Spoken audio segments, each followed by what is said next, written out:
Electricity regulatory commission यानी DERC ने दिल्ली वासियों को महंगे पावर टैरिफ का झटका दिया है। DERC ने डिस्कॉम की उस अपील को मान लिया है जिसमें लागत कीमतों को आधार बनाकर बिजली की दरें निर्धारित करने की बात कही गई थी। इस फैसले से दिल्ली में बिजली करीब 10% तक महंगी हो जाएगी।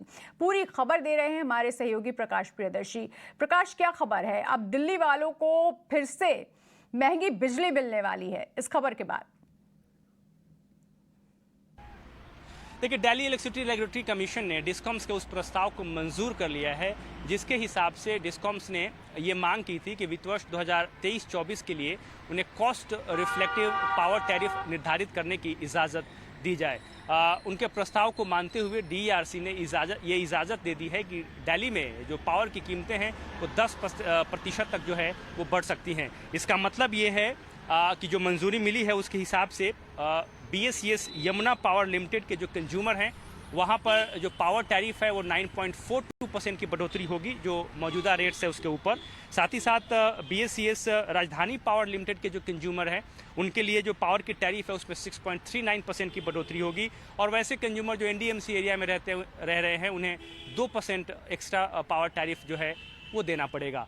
तो ये अगर आप देखें तो पिछले 9 सालों में ये पहली बढ़ोतरी पावर टैरिफ में होने जा रही है दिल्ली के अंदर। और डिस्कॉम्स ने दरअसल ह्यूज रेवेन्यू गैप की वजह से DERC से अप्रोच किया था कि उन्हें कॉस्ट रिफ्लेक्टिव पावर टैरिफ निर्धारित की जाए और अगर आप रेवेन्यू गैप नज़र डालें तो वो करीब 3,000 करोड़ रुपए के आसपास है।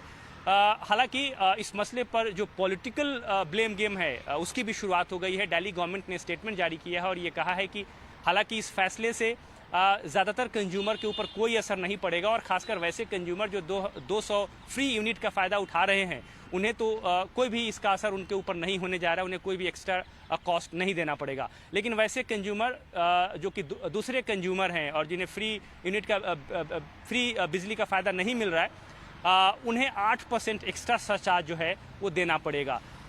इसके अलावा दिल्ली गवर्नमेंट ने ये भी कहा है कि ये जो फैसला आया है इसके लिए सेंट्रल गवर्नमेंट जिम्मेदार है क्योंकि कोल की जो कीमतें हैं उसमें काफ़ी बढ़ोतरी हुई है और उसकी वजह से जो पावर कॉस्ट है वो बढ़ गया है और इसके लिए केंद्र सरकार जिम्मेदार है क्योंकि अगर कोल का प्रोडक्शन सफिशिएंट मात्रा में है, माइंस की कोई दिक्कत नहीं है तो फिर कोल की कीमतों में क्यों बढ़ोतरी की गई जिसकी वजह से जो पावर टैरिफ है वो बढ़ाना पड़ा। तो दिल्ली गवर्नमेंट ने ये इस बात के प्रयास किए हैं कि पूरी की पूरी जिम्मेदारी सेंट्रल गवर्नमेंट के ऊपर डाल दी जाए।